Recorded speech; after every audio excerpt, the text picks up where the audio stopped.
Saban waktu bangkit jiwaku, kau suluh hatiku dengan sinar kudus kasih-Mu.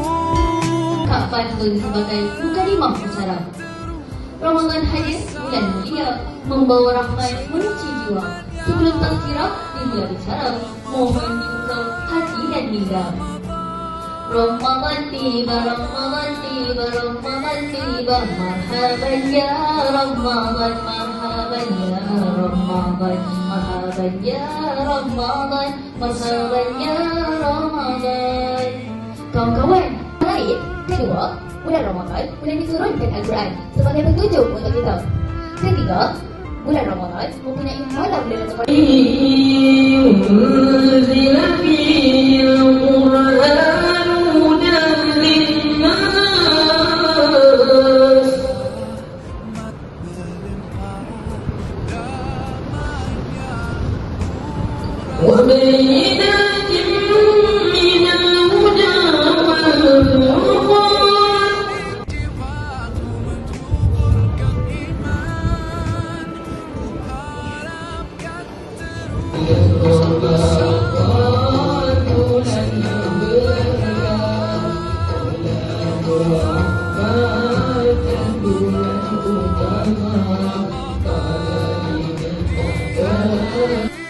آمنوا كتب عليكم الصيام كما كتب على الذين من قبلكم لعلكم تتقون.